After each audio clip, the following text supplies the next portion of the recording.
everyone.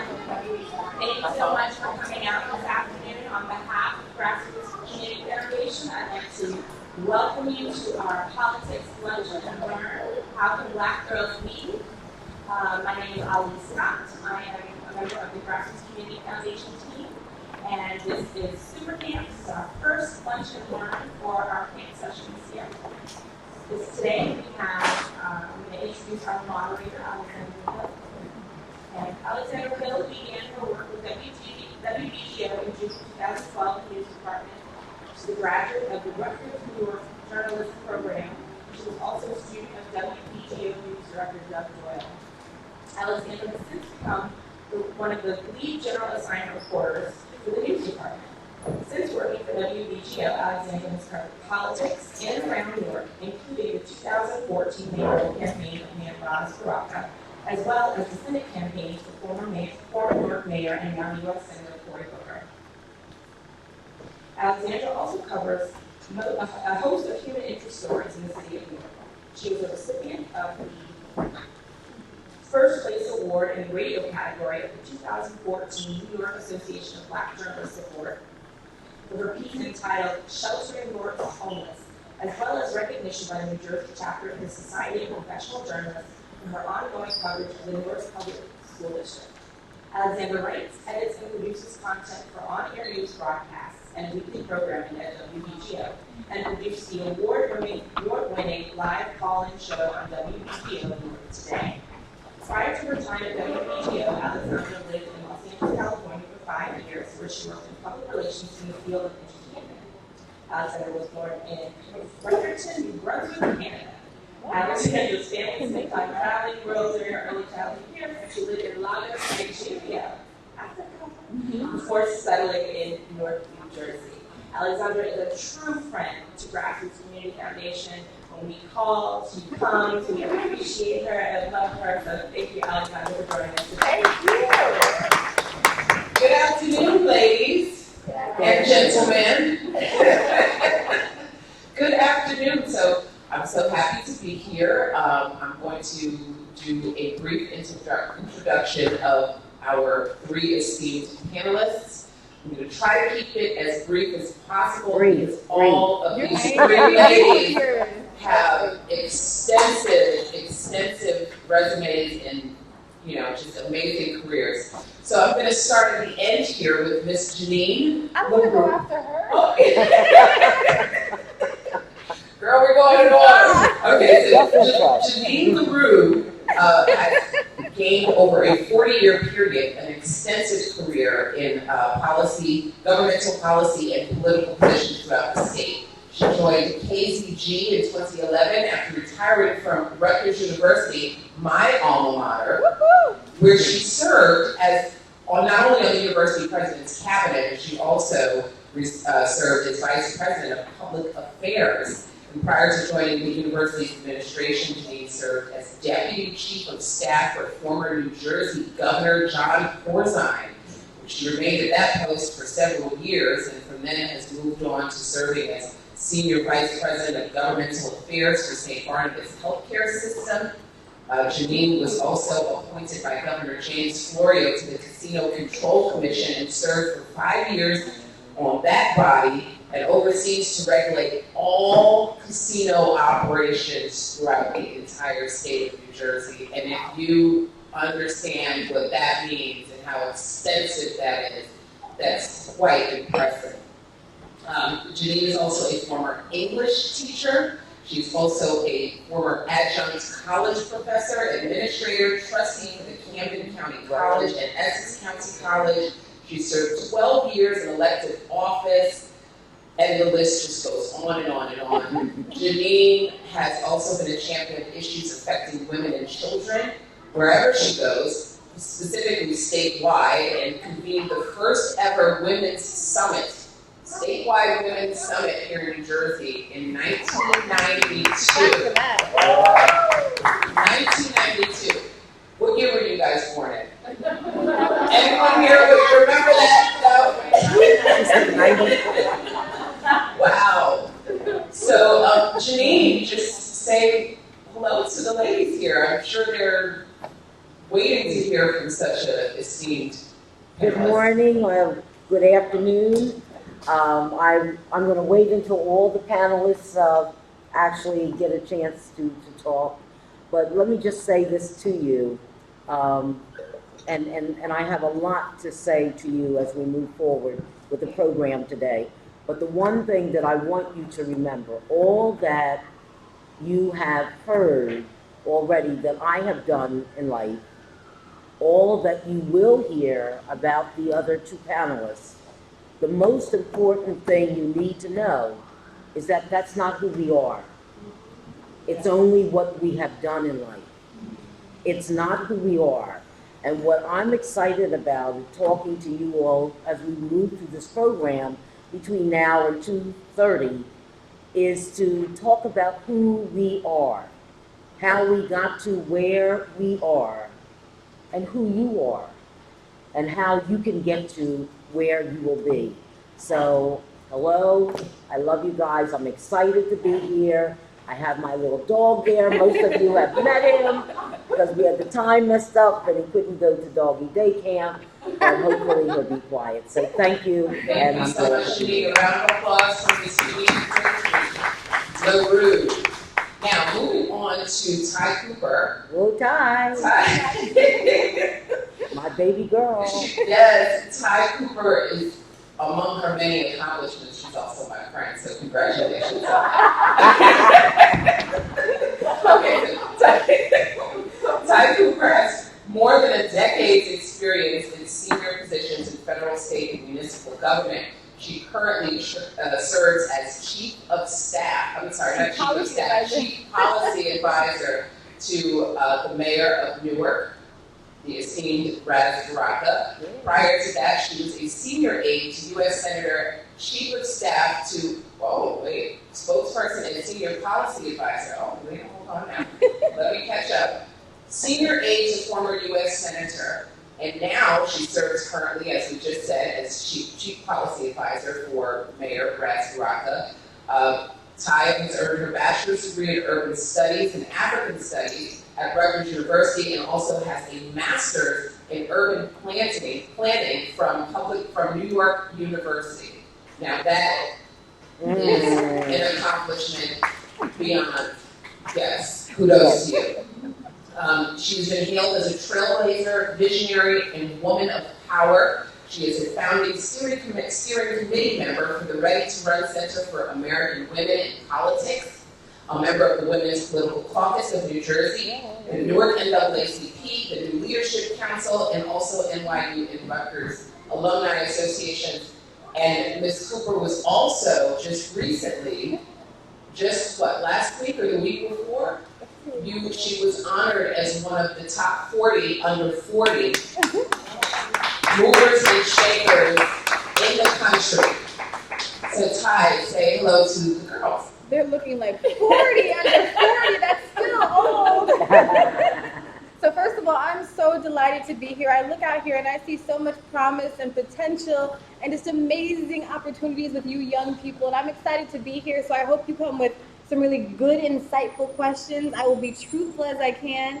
As long as you pay attention, then I will be here for you. Yes. All right. Round of applause for Ms. Cooper, everyone. And our final panelist is Lauren C. Mims. Lauren is the Assistant Director of the White House Initiative on Educational Excellence for African Americans. Who can tell me where the White House is and who lives in the White House? Washington, D.C. Who lives in the White House? President Barack Obama. Okay. The initiative that Lauren heads up works to strengthen the nation by improving educational outcomes for African Americans of all ages, which is extremely important to the future of this country, which is one of the reasons we're all here to talk to you girls, because you are the future. Ms. Mims focuses her efforts on strategic planning and management of projects and priorities, including mobilizing youth voice, supporting interagency relationships, the development of research-based publications, creating handbooks and resources for students, and engaging with stakeholders through multimedia platforms. Mims received her Bachelor's of Arts degree in English and Psychology from the University of Virginia, and a Master's of Arts degree in Child Development from Tufts University. Okay. All of these three ladies, very educated. Say hello to the girls, Lauren. Hello. Some of you I've met before for the reading party. Who was at the reading party? Nice. Okay. And a couple I've met who somebody went to the White House tour. Very Yay! nice. I knew there were lots of friends in the audience, so I'm excited. I keep bringing everyone to DC, so I'm so excited that I got to take a train and come and talk to you, and I've seen that you guys have written down some really good questions, so I'm excited about all of your questions and we can share together. Thank you, Lauren. Round of applause for Lauren Mims, everyone. So I guess at this point, I'm going to open up the questions because I want to give you girls the opportunity to interact directly with these esteemed panelists and get your questions out there first. So who wants to throw out the first question? What is your political view? Please say your name. Yes, say your Say your name. name first, and then after My name is Amanda Neckley, 6 years Super Panther. I love it. Girl in Super Panther. And my question is, what is your political views on this president? And is this for all three of them? Yep. On this Absolutely. quick, just clarification. So the presidency or the presidential election right now? Presidential election. There you go. Okay. The question is, what are your current political views on this presidential election? And we can start with Ms. Cooper. So I will say, do you guys know who's running right now for president? Yeah. Trump is running on what side? Republican. And then who's running as the Democratic nominee? Are there any other parties that are part of this race right now? No. You sure about that?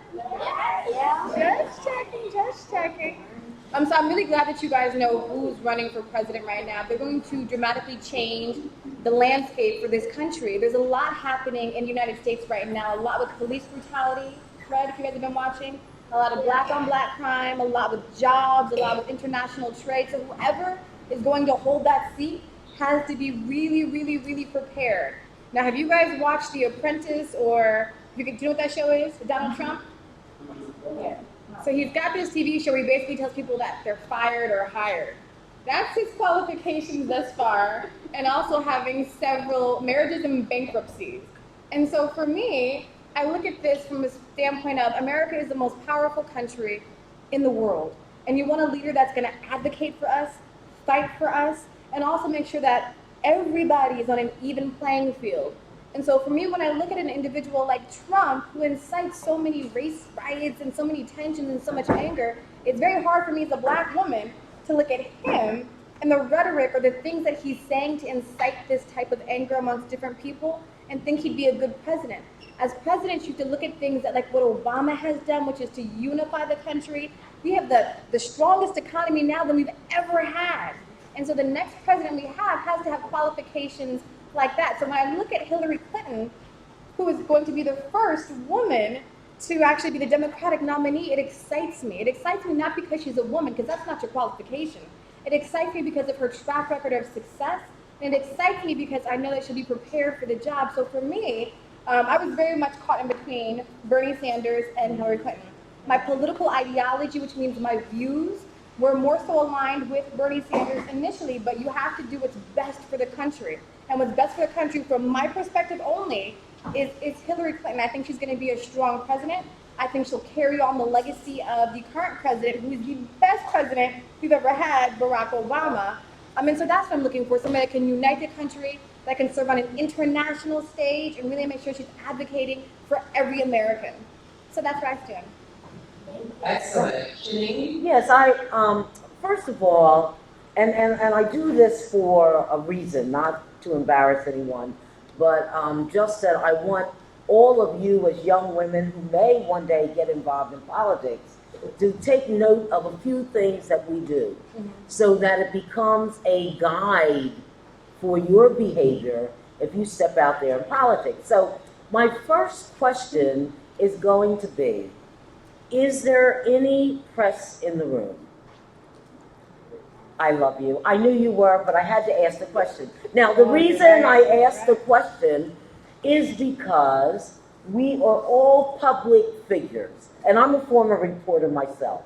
And so when you're a reporter, what you do is we all have a role, we all have a job. And our job is to do what we're being paid to do. Reporters are being paid to report what they hear and what they say. We're being paid as either policy people or political people or whatever we are. So so take note of that. But the other thing that I do want to talk about my views with the presidential candidates, and I want to share, you know, full disclosure, being a former casino control commissioner, the commissioner over all of the casinos in the state of New Jersey. One of the candidates owned several casinos in the state of New Jersey. So I had an opportunity to interact on a regular basis with presidential candidate Donald Trump. Wow. On a regular basis. Now I will tell you that the Donald Trump that I met and knew in 1991 through 1996 is not the Donald Trump that I see today. And I will tell you that I am also very saddened and also very shocked at some of the things that come out of this particular Donald Trump that I'm viewing coming out of his mouth. He was a kinder man when I knew him. He really did develop jobs for people in the Atlantic City area and people outside of the Atlantic City area, those who wanted to travel and work in the casinos. He was a visionary. Those are some of the things that we would want out of a president. What I see out of the Donald Trump over the last 18 months is someone who says very, very hurtful things. Things that baffle me as a person who actually knew him up close all of those years when he ran those casinos. So my view, to answer your question on the presidential candidates, I'm going with Hillary Clinton. I know her just a little bit. I've met her husband several times. I've met her twice. I don't know her personally as well as I know Donald Trump, but she stands for a lot of the things that I stand for, and she's consistent. He has changed his position on so many issues over the last 18 months. It would be very, very hard for me to say that I could go into the booth and vote for Donald Trump. So that's where I am on the presidential candidate. Thank you so much for an insightful, educational answer. Now we're going to turn finally to Ms. Lauren Mims, if you want to respond to the same question. Sure. So we talked a little bit that I work both with the White House and the Department of Education, and one thing about working for the White House is that we can't tell you about anything about the current election and our political views because of something called the Hatch Act. Yeah. But what I can say is that everyone needs to go out and vote, and I think it's important that you go and tell everyone in your community to vote, because our voting, we have a huge, African Americans have a huge voting power, and we can determine the election. So whoever you want to vote for, make sure that everyone is going out and voting for that person, because it's incredibly important that everyone gets out to those polls. Ms. Lauren, can you just say that term again? The girls learn vocabulary during the summer, so it would be good to just hear The Hatch Act? Yes. Yes, so what I am appointed by the presidential office, and so what happens is that when it becomes time for an election, we have to, when we go to certain events or when we're talking to people, we can't share our political views because we are a part of the current administration. So that was under the HATCH, H-A-T-C-H, Act. I think they have homework now. They're going to look everything up. Right? Thank you so much, Lauren. Okay, so we're gonna move on to the next question. Who's got the next question? And your name, and actually, if you can come up here, That's a I'll good do idea. this. Yeah. From now on, so that, I'm sorry. Come on. I'll just let you guys come up and say your name and your question. My name is Aaron, and this is for Ms. Todd. How do you know what is important for the mayor to pay attention to? That is a Great really, really, really great question. But the good part about working for a public servant is that you're a servant to the public first and foremost. So the issues that our constituents, who are the people that voted the mayor in, the entire city of Newark, which is 300,000 people, we pay close attention to what they're doing. So one of the things the mayor has done that's been really essential is to have town halls throughout each of the cities. In the city of Newark, we're spread over 27 square miles, and we've got 5 different wards. And so in each one of those wards, they have different issues that come up. The issues that come up in the South Ward are going to be very different from the issues that come up in the North Ward. So the town halls that are directly led by our residents and constituents help to guide us in some aspects. Part of the job I also really enjoy is the fact that we get to operate on both a federal and state level as well, right? So one of the big issues that's coming up is the school funding formula, which is going to determine how municipalities, especially in urban areas, are funded. And so for a city like Newark, our children's education is incredibly important. So that's at the top, very, very, very, very top of the radar for me right now. And so again, we meet monthly with all of our state legislators. So you guys know we have the governor, we've got the Senate, and we've got the Assembly. So within Newark and Essex County, we have a set amount of legislators. And so they help to inform us as well on the issues that are going to be critical to their constituents because they're elected as well. And then also sometimes your gut just really tells you. Sometimes your gut just knows. I'm a resident of the city of Newark. I know when things are happening. My finger's on the pulse, and it has to be on the important and critical things. And we're really lucky to have a mayor who has his ear really to the people, which is incredibly important. So you have to be able to listen, hear, understand, and interpret. I think those are really critical pieces for me. So, and I'm lucky that the mayor listens on a lot of these issues too. Yes, he does. Excellent answer. Okay, so who's got the next question or any follow-up questions? Come on, because you wanted to, Go ahead, Amina. get on the mic the first time, so come on. That's Have your at baby. it. This is my girl right here, okay. What are your passions and why? This is for all 3. That's a good. Excellent.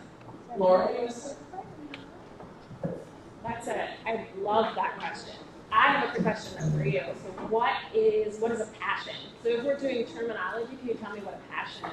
A passion is something that you love very much, and it's something that you enjoy, and something that you do all the time. Something you love, something you enjoy, and something you do all the time. Anybody else want to add enough to what else? Say your name.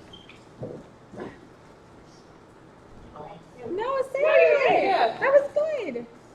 I've seen you dance. I know you're not shy.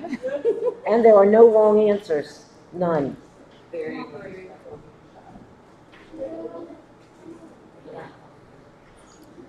So with Brianna, I know that she has the Rooms for Change that she did at the YMCA. So I know that she's passionate about helping people that are disadvantaged that are in the YMCA. So can you talk a little bit about what that passion is?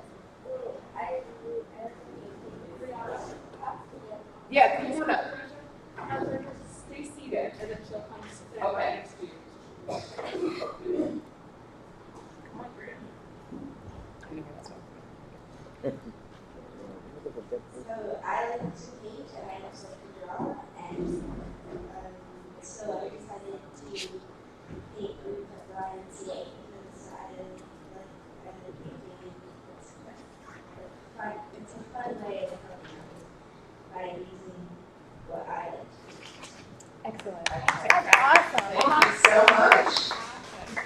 So, passions. Yeah, so I am most passionate about educational excellence. And so we use educational excellence. We were signed by executive order in 2012, and educational excellence is education that leads to change and that allows you to live your dreams and your best life. And so I'm really passionate that everyone can go into school and get the learning that they need and the lessons and meet the people that they need to kind of, so they can get anywhere they want to go. Because I think that everybody who's sitting right there is going to be sitting right here, or could be sitting right here right now. And I think it's so important that we make sure that our education, there are some people who aren't getting a good education in school, and that's not acceptable. And so I'm passionate about making sure that education is a civil right, and that we're making sure that everyone is getting equal and equitable education.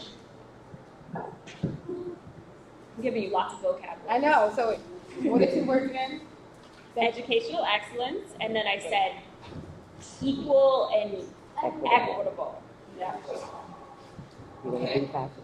Ty, you want to take the, or Jeannine? I'm going to pass over to So my passion, and the question was why. When I came up, I'm 66 years old. Woohoo! So I've lived almost 70 years on the face of the earth. One of the things that I had a hard time with when I was a kid was being dark brown skinned 60 some years ago was kind of difficult. When in school, when I raised my hand, the teacher normally looked past my hand and only answered the hands of the lighter skinned girls or the white girls.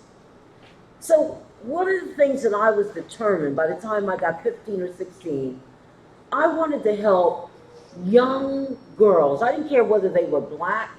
I didn't care whether they were white, whether they were Latina. I didn't know any Asian girls or Native American girls when I was younger. But I wanted to help young girls, no matter what their backgrounds were, to find their voice. To find their voice and to know they could do anything they wanted to do in life. That was always my goal. Because I felt sometimes less than when I sat in a group like this. And so my passion, it never has failed. The reason I actually started the Women's Summit, the big conference for women, was because I wanted to work with women leaders and male leaders who worked with organizations that went back and worked with young people such as yourselves. And that conference soon became known as the Governor's Conference for Women. At one point, the conference attracted over 2,000 men and women all across the state. Wow. So that's been my passion. I know that some of you will go to college, some of you will be professors, some of you will be politicians, some of you will be artists, dancers. I just had my first dance recital 4 weeks ago. I was excited about that. It's just about helping young women find their voices. Ty, and to wrap this part up with me, Ty just said to me about 20 minutes ago, when you hear your bio, do you believe it? And I'm gonna tell you right now, there are times I still get tears in my eyes. I started out as a poor girl. I was poor. I have a twin brother. We were poor. And we look at the kind of money we have made in life, the folks, every living president I know, every living governor knows my name. I get on Facebook, you can't be my Facebook friend because I'm maxed out at 5,000 Facebook friends. It's like weird to me. And I'm like, how the heck did this happen? We need to make a fan page. How did it happen? And that's what I want to do. That's why I traveled all the way from Trenton today to come up here today to be with you, to help young girls find their voices. Thank you so much. Wow. Excellent.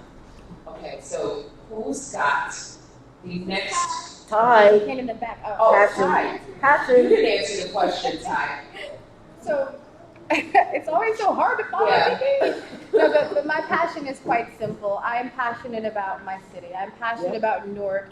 When I was in New York at NYU, I talked about Newark till I, bored people to death. When I worked for United States Senator, I talked about Newark. When I was chief of staff for the mayor of Orange, I talked about Newark. There's something about my city, the people, the resilience, just the power in the city of Newark that I am just incredibly passionate about. So my passion is with my city. And let me just say this about her. I don't want to embarrass Ty, but I will. So throughout the year from January to December, and here's something you might want to shoot for as young women leaders, okay? From January till December, they come up with all these lists all the time. Power this, power that, and women, power people, power folks under 40, power whatever. Ty Cooper is on every power list. She's on under 40, she's on women leaders, she's on men and women, she's on black people, so, and I say that not to embarrass her, but let me tell you something. Ty Cooper is everyday people. Just everyday people. You see her on Facebook, you see her in love, you see her watching sunsets, you see her watching sunrises, all of this stuff. She loves her mom and dad and her siblings. But she is everyday people. She is you. You are her. That's what you want to strive for. So I just wanted to throw that out there. I'm just saying. That's absolutely right. Ty and I go back to high school, so right? So yes. All right, so that was excellent. Thank you so much for that, Jeannine and Ty. Okay, so who's next? So you put your hand up first, but I want to call on girls that haven't gotten a question yet. So come on up, Stevie.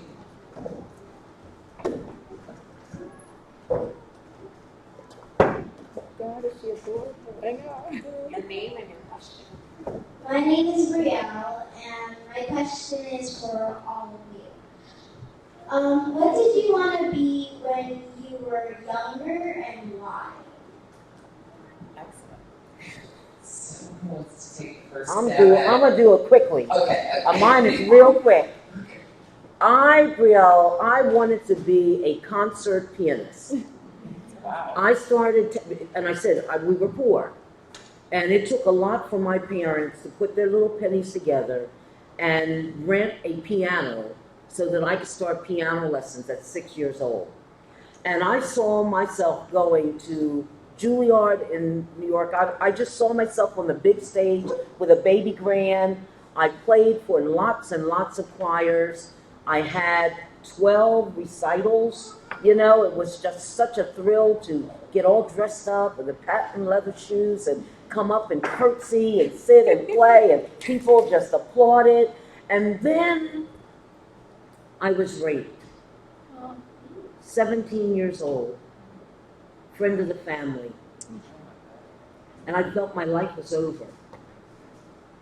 And I could no longer hear the music. And not only did that happen, but out of it came a child, my first child. And I was suicidal. I didn't want to live for 2 years. And finally, I found my voice by turning my pain over to helping other people, helping them through their pain. And I could no longer even look at being a concert pianist. I wanted to major in something where I could change the world more directly.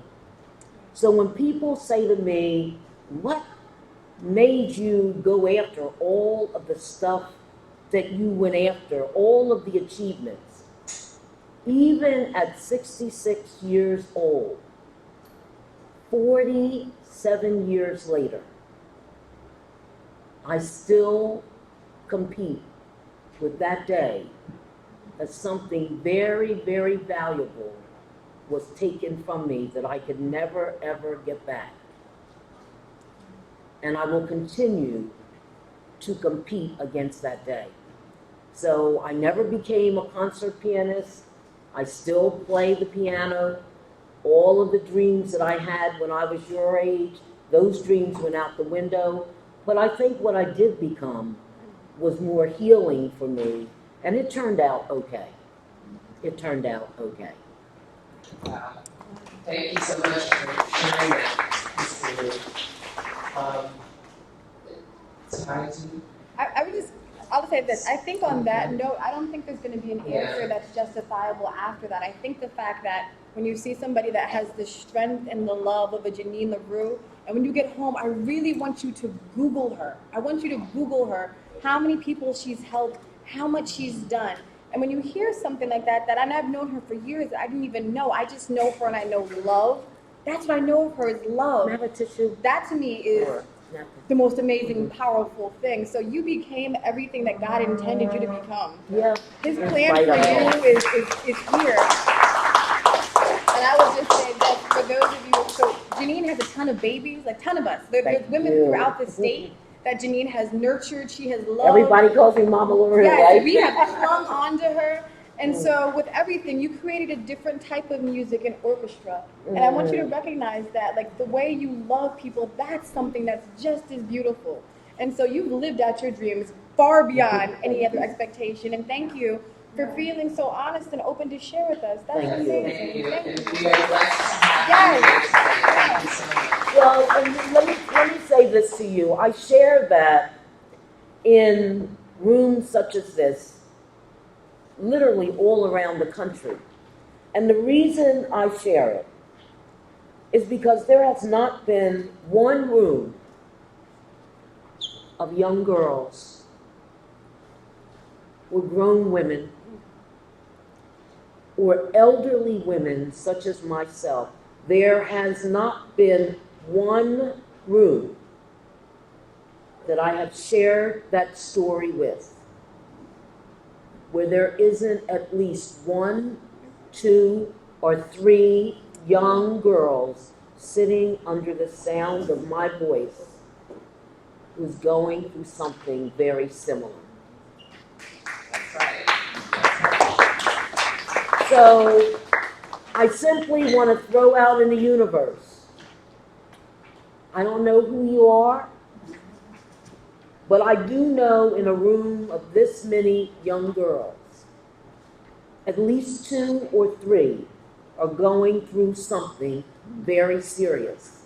And if you are, find your voice and tell somebody you trust, because it's not the end of the world, and you're not the first, and you won't be the last. That's why I share that story. Thank you. Thank you so much. Okay, that's really hard to follow, but we'll go ahead and take another question. One of the young girls in the back. Come on up. Make sure. Come on. Okay. Adorable. These girls are so bright. Alexis, what strategy or advice would you offer a young black girl who wishes to do that what you do? I love that question. Thank you. So, Ty, go ahead and answer that one. Believe in the power of your voice. As young black women, you have such powerful voices. You are unstoppable. I've heard no more than I've heard yes, but the no has made me pursue till I got a yes. So just know the absolute power of your voice and know that each one of you were created with the destiny. Like there is a path that is set out for you that is beyond any expectation you would ever have of yourself. So believe in the power of your voice and your destiny. That's what I would say. Lauren, would you? Yeah. Stab at that? I agree, and I think I just turned 26. Oh, you're big. So Wow. Look at that accomplishment. yeah, 26. so I just turned 26. Don't Wow. ask my age in public. You need to ask my. Wow. And so I think it's important to share my age and the fact that 26, it kind of sounds kind of old. Like when I was in 6th grade, I was telling how to open. It's not that old. I graduated from college about 5-6 years ago. So thinking about, when you think about going to college and so I think it's so important. Sometimes you say, what do you want to be when you grow up? And that you have some of those same skills right now that I'm using here as I continue to grow. So I think that's really important. That's my advice. And then one thing that I do every day, and this is what I live by, is this idea of feel the fear. So feel the fear and do it anyway. Wow. I love that. Write that down. The fear. Yeah, I was going to say, just write that down. Oh, my goodness. Feel the fear and do it anyway. Anyway. Words to live by. I would advise them of one thing. Here's something I want you to make note of. If you want to look at dreams, you want to look at the Olympics and look at the dream team, the gymnasts. You need to look at those 5 girls. Mm-hmm. You need to look at the ethnicity, all ethnic groups, all different sizes. Some of them shorter than me. One from New Jersey. You need to look at that team every time they perform, because you know what? That USA team of gymnastics or gymnasts, they are you.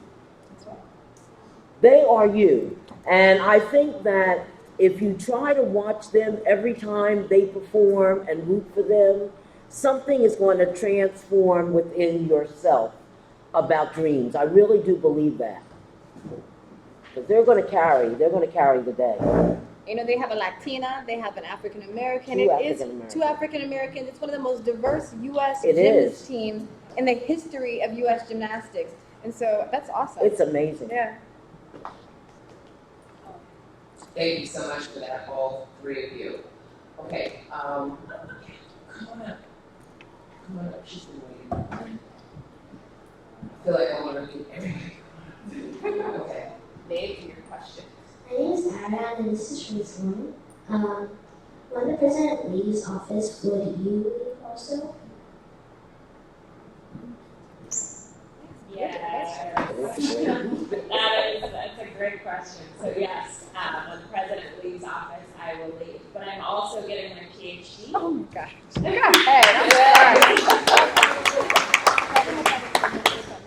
Yeah, and so I Did everybody hear what she just said? Yeah. Okay. Do you know what Did somebody shake their head no? Oh, okay. That's amazing. Yeah, so in 2 years I will be Dr. Mims. And so after this, Not even I will 30 go years old. right back to school. The weekend, the inauguration day, you guys think of me, I will be packing up, and I will be moving back to go to the University of Virginia full time. So quick question, does anyone know what a PhD is and what PhDs do? Anyone want to answer that? You ready? Do you know what a PhD is? How? So degree, where it certifies you to officially become a doctor in whatever you're studying. Oh my There goodness. you go. Yes. Yes. Excellent. Excellent. All right. So we're going to go ahead and take another question. Come on. You have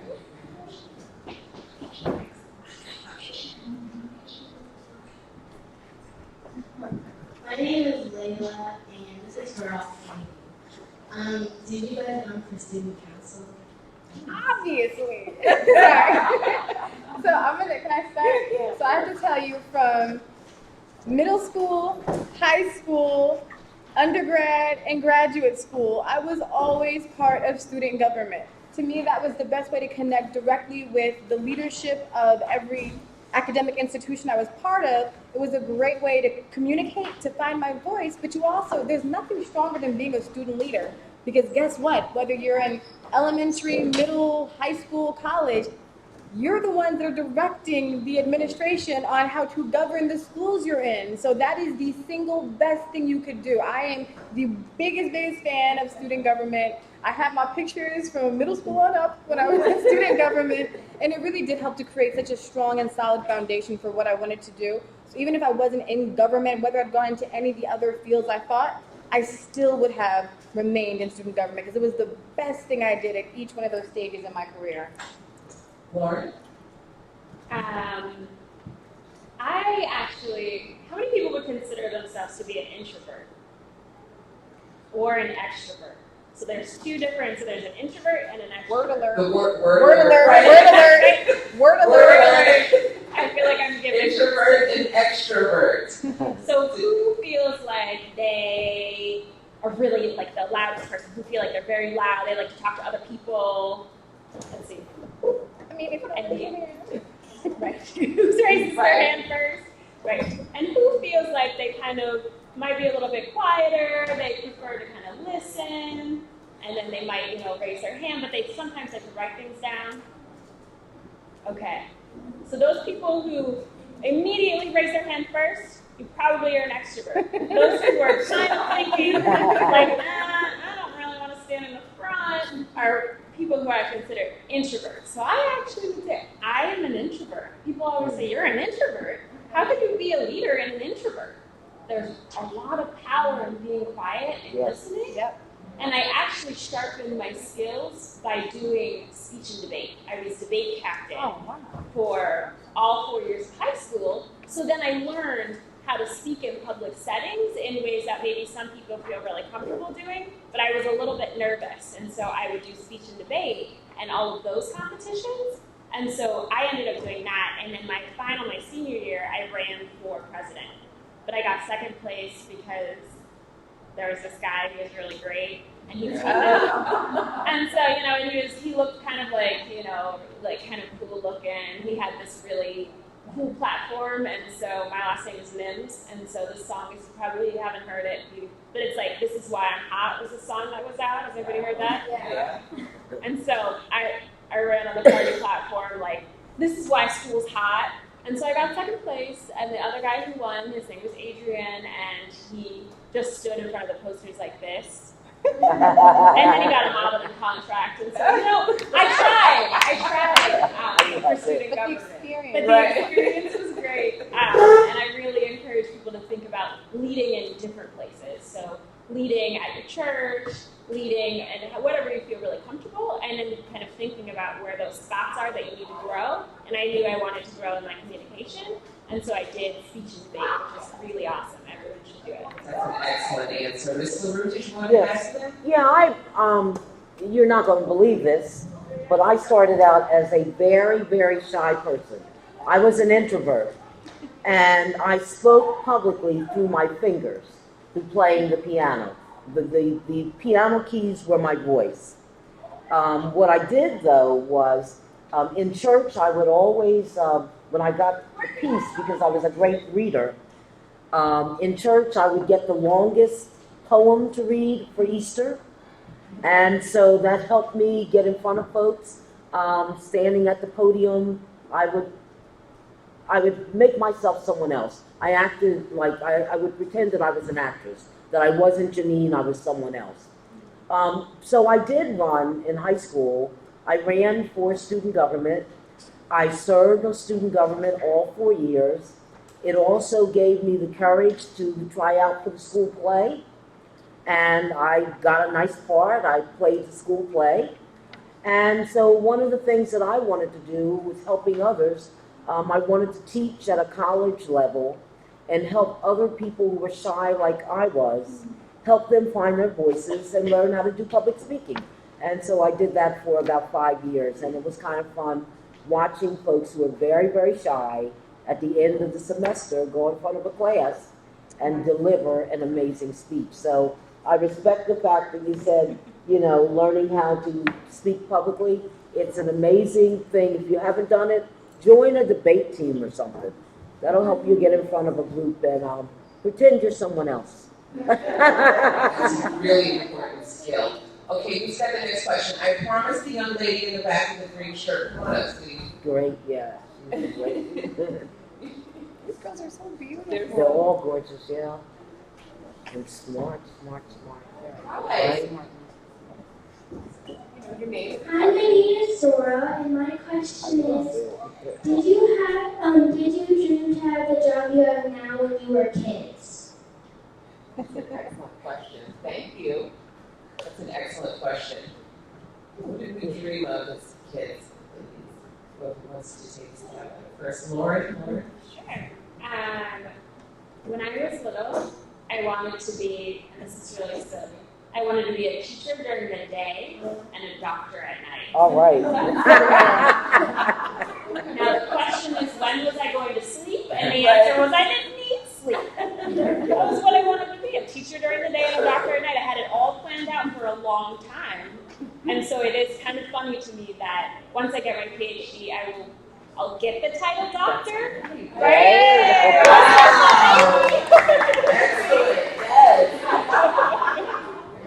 Excellent. Yes. Excellent.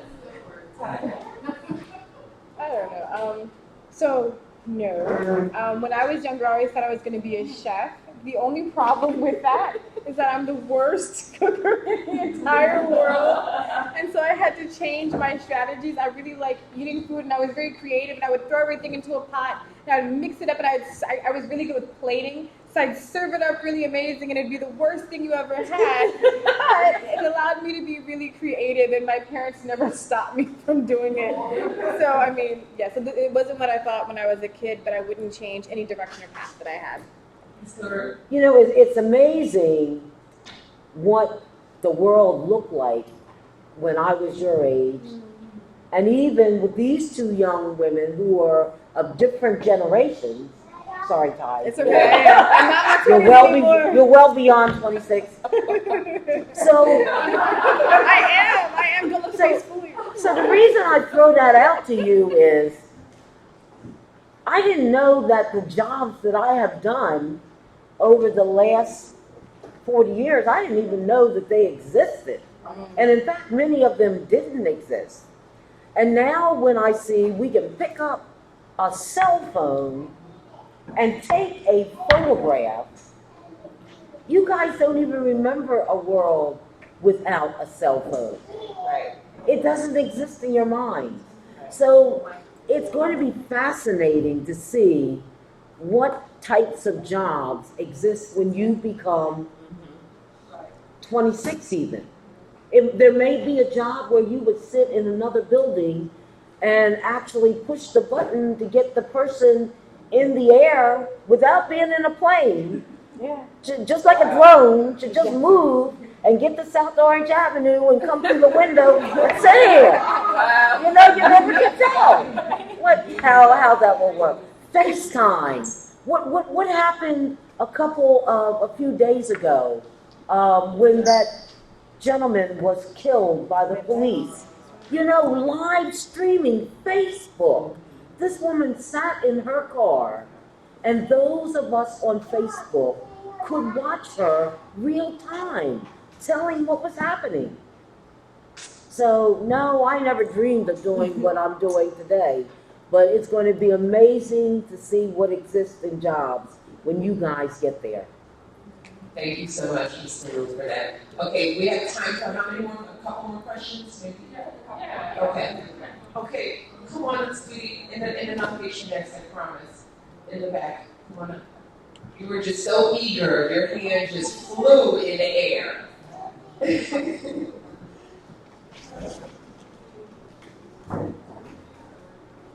Hi, my name is Nora, and my question for all of you is, if you could change anything in the world, what would you change and why? Wow. Good. Excellent. That's deep. That's really deep.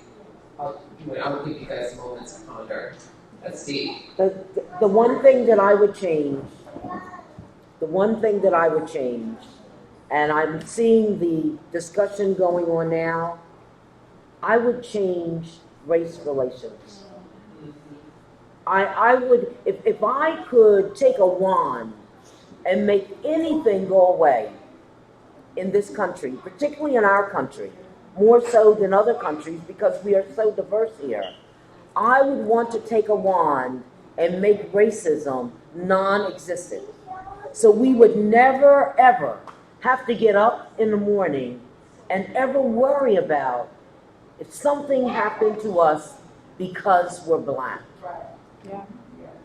You wouldn't even have to wonder that anymore. That's what I would change. So for me, I would just change. I'd want to make sure everybody had access to quality and affordable food and healthcare. They're kind of interrelated if you think about it. What we put into our bodies is so important. And today, you guys were at an urban garden. You guys were there today at an urban garden.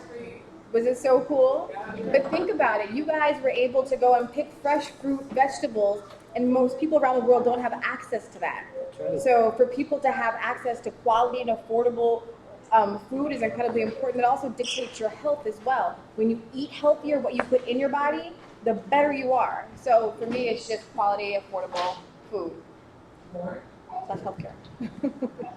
I was also going to echo race relations, and I also, if I could change one thing, I wish that like there would be a way when you were thinking about like everyone being able to do something that they really feel good waking up every day and they want to do that. Like if I could give everyone whatever that is, whatever job that is, or wherever place it would be, that would be incredible. Just think about and I think some of what comes with racism is sorrow. So maybe it's kind of, if I could put a Band-Aid on sorrow, that's a big thing, and sorrow is a big and means different things for different people. But if I could do one thing, I think that would be what it would be. Word alert, sorrow. Word Word alert, word alert. Okay, so I just looked at the time and realized it's only 1:35, so we have time for several more questions. So I want to get to the young lady right here. I've actually I'm just out of the room, I promise. Come on up. Be an icon. I love that shirt. Wow. I love that. Can I have it? No. Wow. She looks like May James. My name is Summer, and I have a question for Summer. if anyone ever doubted you, what would you do? I was, Great question. let me tell you something, Summer. I was doubted when I was a little girl. I was doubted by, and this is kind of weird, I was doubted by an aunt. One of my dad's sisters. She could never, I could never do enough. You know, she would say, oh, you're so short. What are you going to be when you grow up? You're so short. I remember when I started wearing makeup. And she said, oh man, you're never going to find lipstick to cover your bottom pink lip. And she loved my twin brother. She'd say, you know, you're going to work in a factory most of your life. Nobody's going to hire a dark-skinned girl as a professional. And this happened, you know, I could hear the voice 4 years old, 7 years old, 10 years old, 12 years old. By the time I was 15, I would lose myself in books.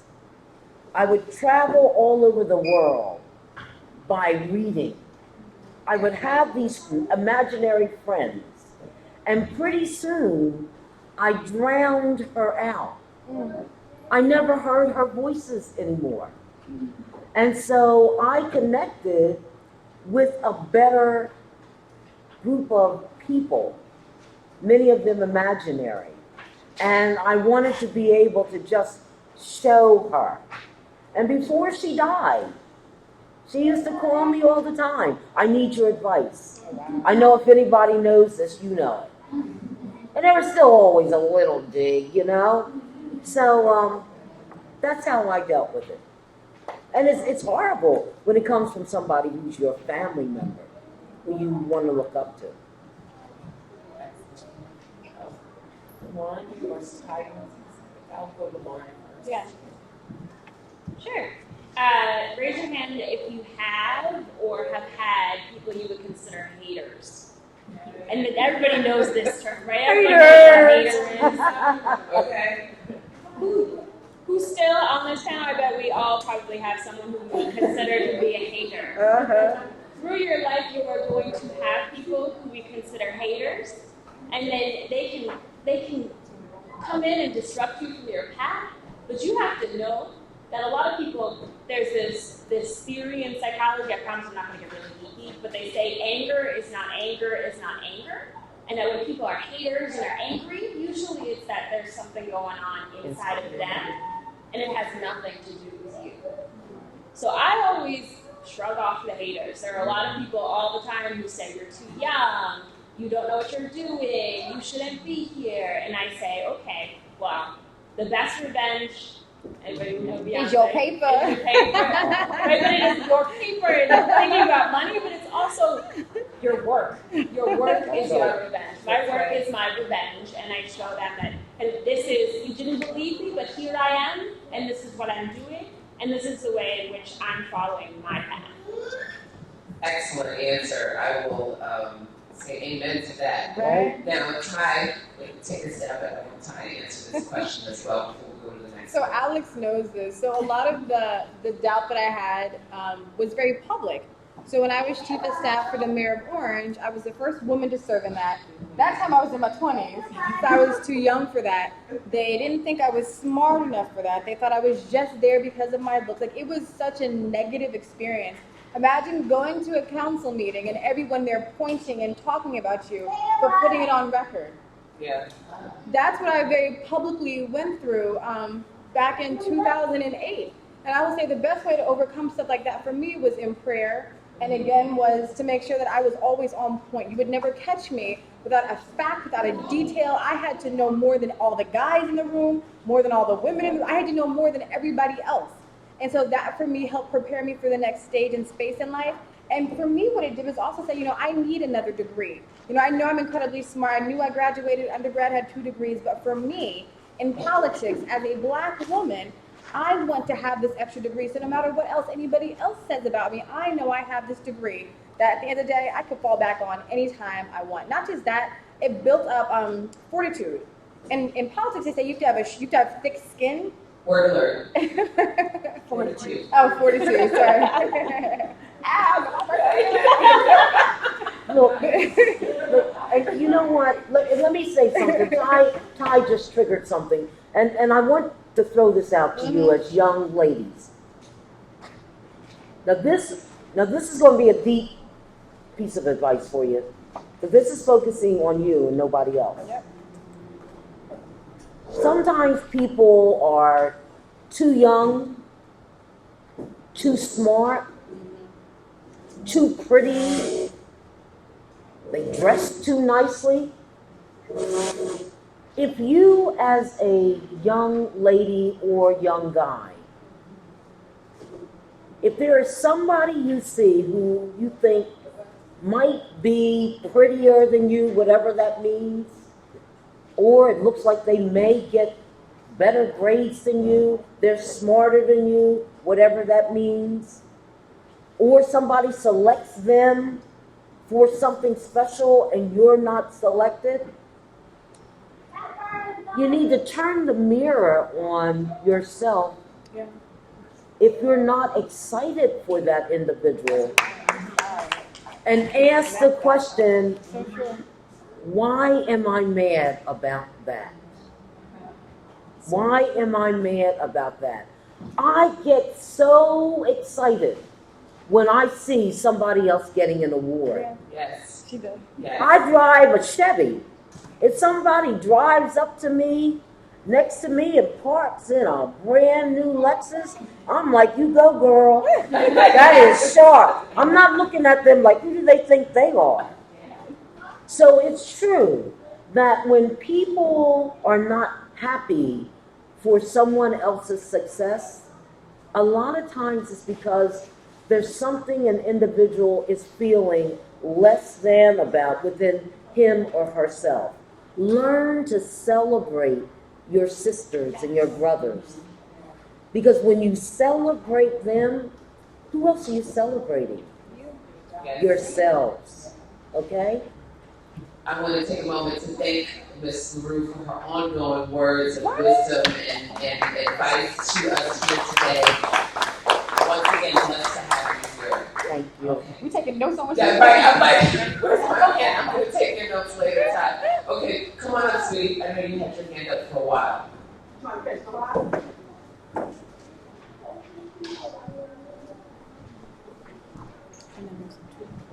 name is Leila, and what do you say to people who say you have to be popular to lead? Jesus wasn't popular. If you're too popular, it means that you're probably not making enough waves and doing enough. Exactly. You don't want to be real popular. Elaborate a little bit about that. That's kind of deep there too. Let me tell you something. As many friends as I have and as many folks who love me, there are people, when they see me coming, they're pissed off. And they should be. Because they're wrong. They're wrong on some stuff. And you don't want everybody to like you. Because if everybody likes you, it means that you probably are not doing enough. You know, being a leader is often controversial. You got to make some tough decisions. You got to cause some pain somewhere. You got to rock some votes. So being popular that's not always the key. Thank you so much, Mr. Wood. And Ty, I know you have probably several things to add to that. As being a woman in politics has worked for former U.S. Senator Frank Lautenberg, now Newark Mayor Brad Baraka. We know how rocky politics can be. What's your response? I will just say this. The civil rights movement wasn't popular. Think about that. So in our country, segregation was the most popular thing in the world. Whites could drink out of one water fountain, blacks could drink out of another. Separate but equal was the way of the land. That's what was really popular. Presidents won based on racism. It wasn't until people turned the other way, opened their eyes and said and spoke out differently, that things started to change. While we love Martin Luther King now and Malcolm X now, they were some of the most hated and reviled people of their times. And you young ladies have to learn about this. Shirley Chisholm, who was the first black woman to put her name in for the candidacy for president, was reviled because she was unbought and unbossed.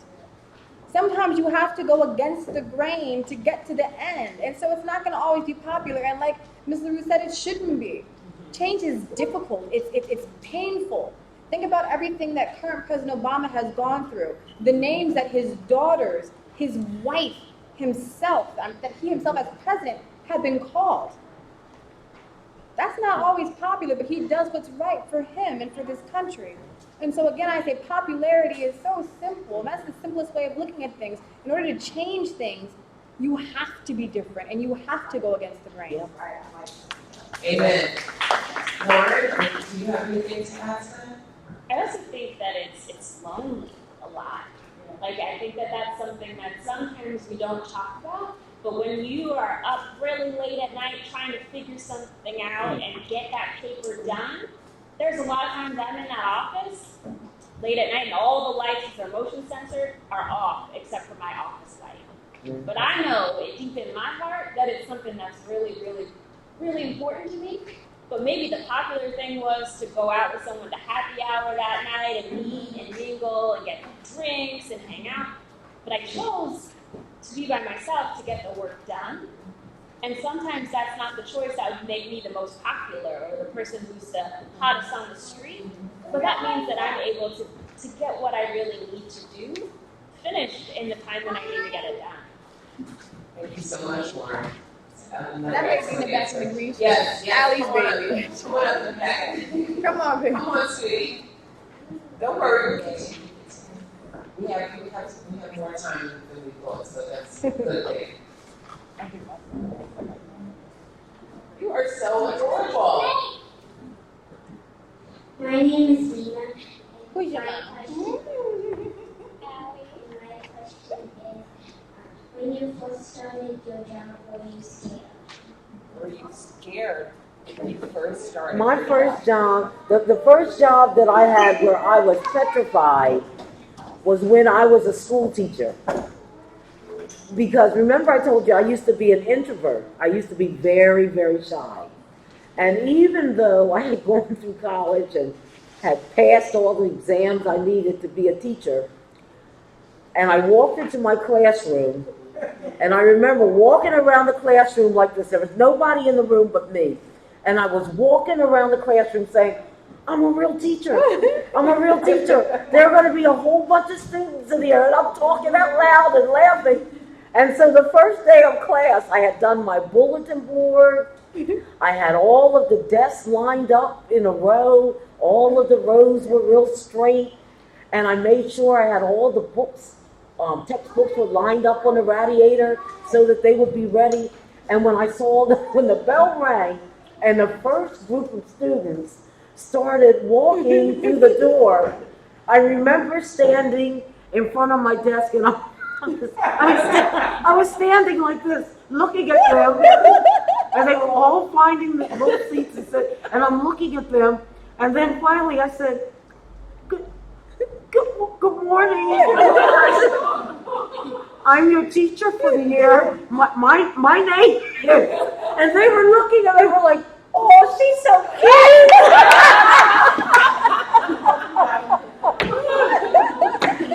I soon got over it because they were high school kids, so I had to be much tougher than they were. But I was scared to death my first day of class. I mean, petrified. I think going back to your point, it's good to feel the fear. It's good to be afraid of going into something but doing it anyways. Right. Because once you get past that bump of fear, you're unstoppable. So feel the fear and do it anyways. I'm going to take your quote. I like that.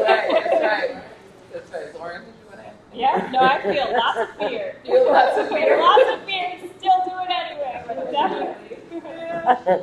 Wow, great answers. Okay, who's got the next question? The young lady in the red shirt. You. I know you've been waiting for a while. I like the red shirt. What's your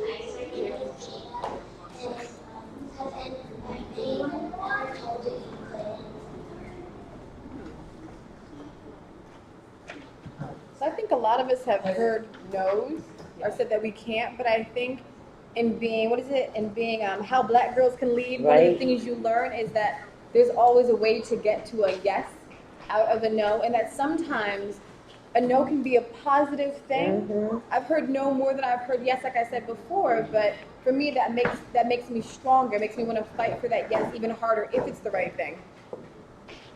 Right. One of the things that's different today than when I I just bring my phone down. Oh, one of the things that's different today than was when I was younger is that if you were in school and for whatever reason you became pregnant, it was considered an illness. You were forced to come out of school until you were well again, meaning until the baby was born. So when I was raped, I was a high school senior. And the trick was, and my principal, who just died, by the way, 3 years ago, the trick was to not let anybody else in the school to know that I was actually going to have a baby, because I would not have been able to graduate. I'd have to quit school. So there were people who were saying to me, somebody's going to find out. Somebody's going to find out. There were girls who were threatening in the bathroom. We're going to tell the teacher, we know you're going to have a baby. You're not going to be able to graduate. And I was so determined. And I have to be honest, I lied. A teacher did ask me, are you pregnant? And I said no. And the principal told me, keep saying no until graduation day. So I heard that I couldn't for 3 months. And when I walked up to that stage and got my high school diploma with the rest of my class, That's right. I knew the world was mine then. Yes, absolutely. I knew the world was mine. Absolutely. Thank you so much for that. Okay. Who's got the next question? Oh, we got an adult back for a there while. too. Yeah. I love it. Hi, my name is Naya, and my question is, when you were the age of the girls here, what are some things you wish you knew or understood about politics? Oh, wow. Wow. Ooh, that is a really good Yeah. question. Lauren, you want to stab at it first? Yeah, sure. So I think that what's important about politics is sometimes when I was younger, I thought politics was one of the. I think it's a good word to even think about what does politics mean? What does it mean to be in politics? We're learning politics. What is, I like that word. but I think that politics, you can get involved today and help shape politics. I think that's something I wish I knew. So ways you can do that. I love the idea about how you went to you loved your love of painting. You used your love of painting to help others. Yes. I think that is a great idea about being a leader where you are currently and thinking about what is an issue that is something what is an issue that your community faces, and then really thinking about solutions, connecting with a caring and concerned adult to find a way to have that solution implemented in your schools, and then think about having a platform and take it to your legislators, take it to the people who are empowering your community and say, this is something that needs to be changed in my community. And this is how I want to change it, or this is how I have changed it. There are a lot that you can do now that I wish I knew then, a lot of things that you're passionate about now and that can change the course of politics that you can start with today. Excellent answers. How did you really want to go with being in politics directly submerged in it constantly? What would your answer be? I think kind of just echoing what Lauren said, you never realize how much impact you can have at such an early age. If you look at even, and I'm going to keep on referencing, it's so funny, the civil rights movement, but how it was the younger generation that really started to change things and make waves. So you're never too young to start to get involved, to advocate for something. I think advocacy is a huge thing and something that you guys are going to be doing, whether it's Amina doing her math, whether it's Marley doing her Black Girl book, whether it's Brown doing the Rooms for Change. Being able to advocate starts at any age, so that's what I would say. That's a word. That's a word. There you go. And you know what? Let me say something about. It's funny because I was going to talk about advocacy, and that's a word where each of you can actually start it now.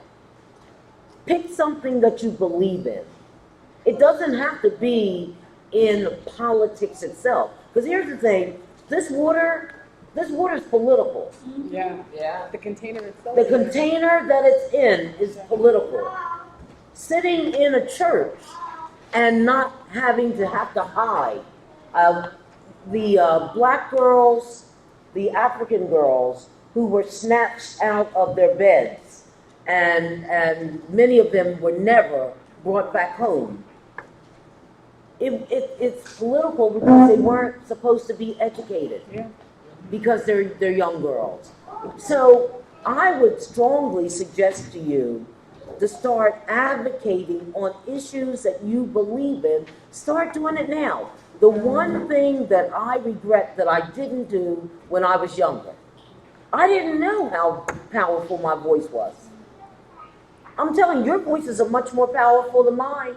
Because when you stand in front of a crowd, if there are a crowd of old farts like us sitting in the audience, and we're all raising our hands on an issue and standing up and saying how we feel about the issue, some people are going to listen, some folks are going to have their thoughts about us personally anyway, but you let a young person stand up, walk up to that mic and say, here is my issue. I want to know X, Y, and Z. And you're articulate, you have your facts straight, you'll have everybody's attention in that room. And guess what? You'll probably be the ones who will make the changes because people will listen to you. That's the one thing I regret that I didn't know when I was younger, that I had a powerful voice. Absolutely. I completely agree with that. Okay, so I just to notify, we have time for 3 more questions. I want to get to the young lady in the back, all the way back there. Come on. You've been waiting for a while too to get your question. Come on. I love it. I love these grassroots. Right? Hi, my name is Jeannine. I'm 16. I'm a counselor here. I've learned to find my voice and advocate through others in a group of people, like in large groups of people. But my question is, how can I speak up for my moral standing in smaller groups with my friends and with people like that? How do I know when it's safe to do so? Because sometimes I'm with a group of people who might be joking about rape and I'm not comfortable in that situation. How do I speak up for myself and feel that it's safe to do so in small groups? Can I say one thing, and I'm going to actually turn it over to Jeannine. So one of the things she did, and this is not to call out the reporter, but one of the things she did as far as saying it's safe is to ask the questions of know your audience. Who am I actually talking to? So I would say that's the first thing, is knowing your audience and then being comfortable enough to walk away, right? There are many conversations that happen in politics with the old boys club that I have to just walk away from. That's not funny to me. You know, women's right to choose, ha ha ha. No, that's not funny to me. So you have to be able to walk away and have that kind of fortitude. But I'm turning it over to Jeannine because I know that she's been in a lot of situations. Yeah, let me tell you something. You know, when I was first elected to public office, I come out of a place called Winslow Township, and at that time in that town, everybody who had ever won public office was male. Everybody was white, a white male, and almost all of them were white Italians, and all of them were older people, starting with 40 years old. None of them, she's not 40 yet, she's under 40. So here I was, 26 years old, a female who was a minority with a great big afro and a dashiki and love beads and tight jeans running for public office. And I'm thinking, I'll never win this. Well, we won by a landslide. And the town, by the way, was only 4% black. So it's not like all these blacks came together and voted me in. There were only 4% black in the town. And I found myself sitting among people where they told racial jokes. They told the jokes because they figured, you know, I wasn't going to be courageous enough to speak up about it. I mean, you're sitting there and they'll say, knock, knock, who's there? And then blurt this racial joke, all right? They would say things like, come here, honey. Hit me on the backside. All right, so what's she going to say about what you going to do? All right? So now I'm thinking, no, I didn't step into public office for this.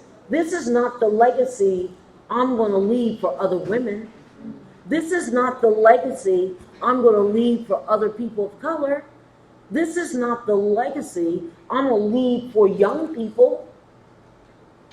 What I found out is that every scenario is different. Every resolution is different. So the guy who pat me on my butt, I waited till everybody left. Can I see you for a second? What you did to me was demeaning, and it's illegal. Do not make me sue your behind, okay?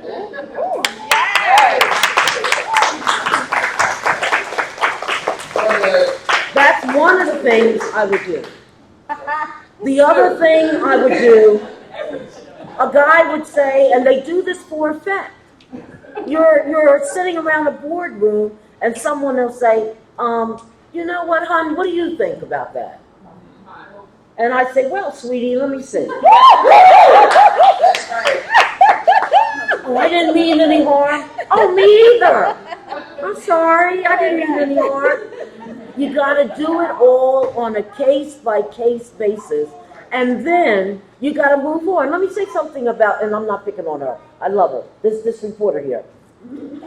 Because she gets the joke.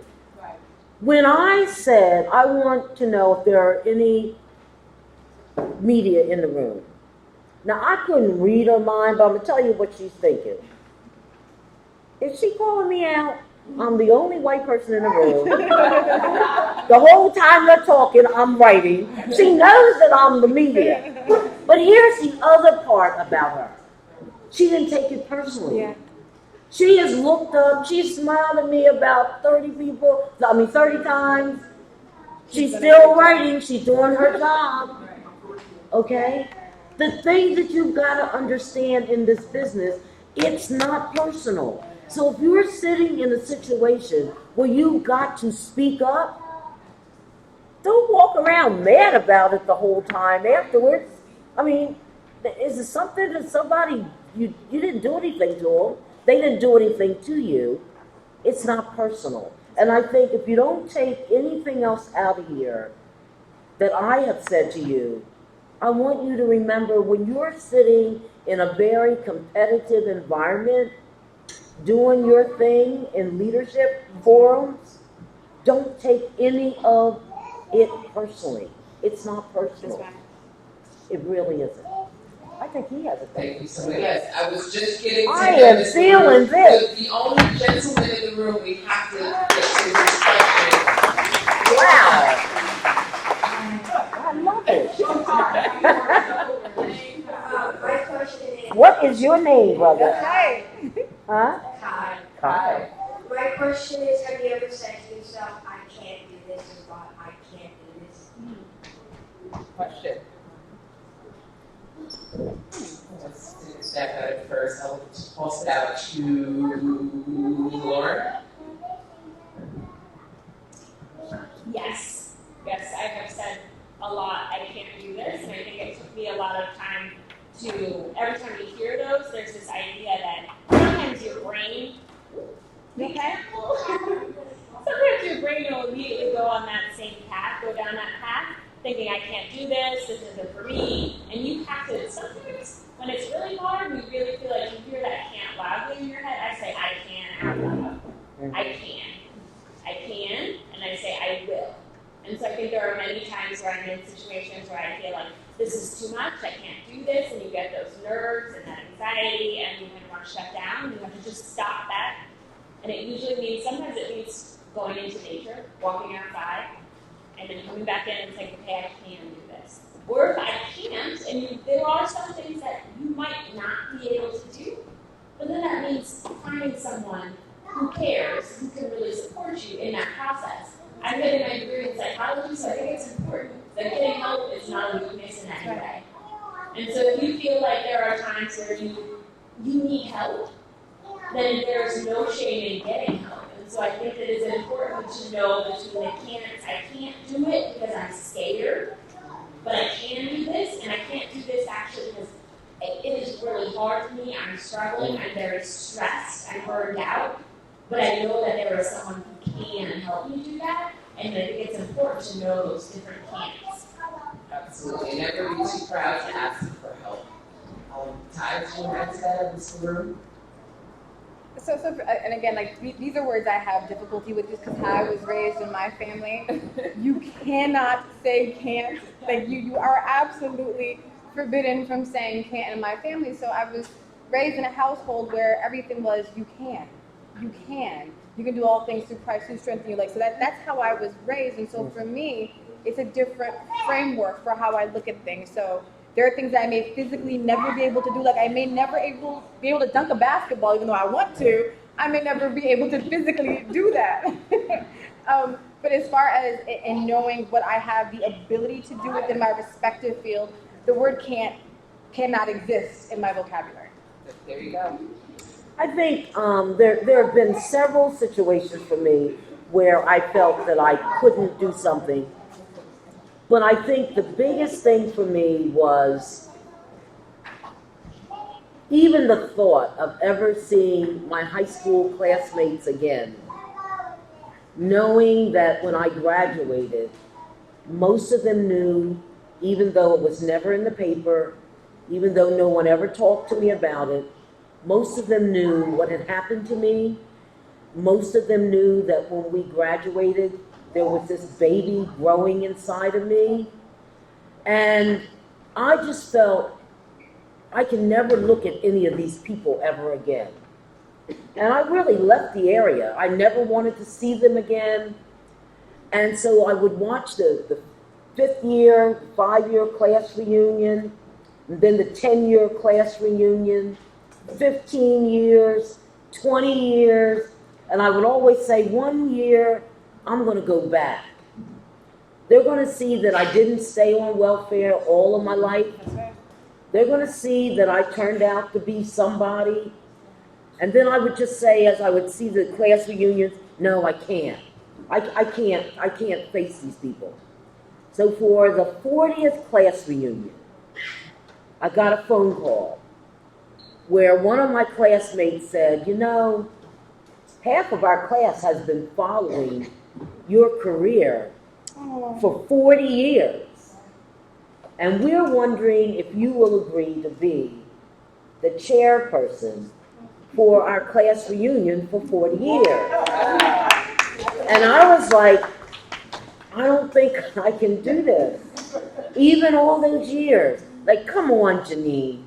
You gotta come to the class reunion. Everybody wants to see you in person. So I was the class reunion chairperson. And I remember that day when everybody started filing in. Most of us didn't know each other because we looked so different. I'm still real short, still real dark, much fatter than I was when I graduated. But my voice is the same. And I remember for 3 hours, I did nothing but cry. Because people came up to me, you know, we were watching you when you were teaching high school back in '74. We remember reading about you when you were down in Atlantic City. We remember this. And they came with news clippings that they had saved from like 30 years ago. And when I gave the final speech at that class reunion, looking at all of these folks who I had graduated with, thinking I could never see them ever again, it let me know that there is never a time when it's totally over. That's right. As long as you have breath in your body, you can always make it to another day. Always make it to another day. And by the way, in 3 years, I'm going to be the chair for our 50th class reunion. Yes. So we're going to do this. 50 years, 50 graduate. years. All right, we got time for one final question. I want to get to somebody that hasn't been up here yet. Pink In shirt. the pink shirt there. Sorry we couldn't get to all of you. You all had such wonderful questions. Your name, your question, darling. My name is Tia. What is required for one to have the role you currently have? Wow. That's a good ending question. Good way to end the. With mine, it's simple, you gotta love people. I tell you, you don't go into the business I'm in being a lobbyist and a politician unless you really, really love people. Because I tell you, when people sit in front of you, if you're faking it, they can tell. They can tell. They'll walk out and say, she's weird. She's weird. You know, so gotta love people. For me, I would say, but above all else, to thine own self be true. To thine own self There you be go. true. In whatever space you enter into your own self, be true. That's right. Be true to yourself at all times, throughout every stage in your career, and you will always end up on the right side. Lauren? Yeah, and follow your passion and whatever that North Star is for you, what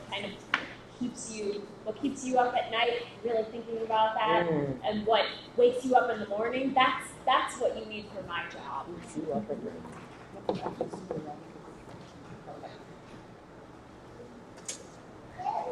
We're ready. When you guys. So can I ask you guys one big favor? You guys have been so energizing to me. I want you guys to stand up. Here we go. And I'm going to take a picture/video, but I want you guys to say Supergirl and Girls Can Lead. I'm going to go Facebook Live. So I want you to have a lot of energy, and I want it to be Supergirls and Girls Lead. So when you're ready, on the count of 3, really loud, Supergirls and Girls Lead. 1, 2, 3. Supergirls and Girls Lead! Woo!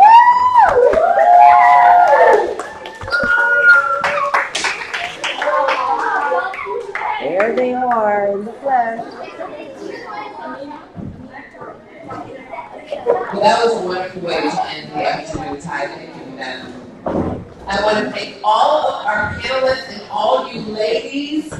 We want you to have a wonderful summer. We want you to take everything that you've learned and that you've heard here today and put it to good use. Utilize it, retain it, and take this information and go out here in the world and be the super girls you all are. Thank you, all of you. Jeannine, Ty, Lauren, thank you so much. And of course, the staff. Can I have everybody do one final second? Can everyone sit, please?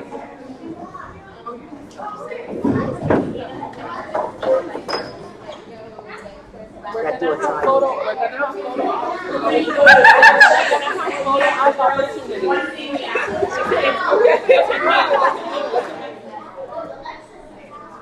Okay, photo op. Thank you. On behalf of the grassroots, I want to say thank you so much to all of you. You have shared such beautiful words of wisdom with the girls. I think this is such a unique opportunity for them to hear from you and all that you've imparted today. You talked about work, which is all. You've also talked about what it takes on the inside to find success. And that is the beauty of Super Camp, what these girls have the opportunity to learn from you. So thank you all for taking your time. You could have been anywhere else today, but you chose to come here, and we truly appreciate that. And so every time someone comes to share with us, we have the girls to say a special thank you. So we have Nina from our Leads program, and we have Jada from our Seedlings program. So I'll start with Nina. Thank you. Thank you on behalf of all the News girls. You guys are all wonderful and you said some inspiring stuff. On behalf of the students, I want to thank you for sharing all your information. And we have special gifts for all of you because it's the grassroots event. We don't want to do this. I love green. Yes. Thank you, sweetie. Thank you. Oh, you got your shirt. Thank you all. We'll take some Oh, photos. yes. Oh, I love it. Thank you, ladies. Love Thank you so it. much.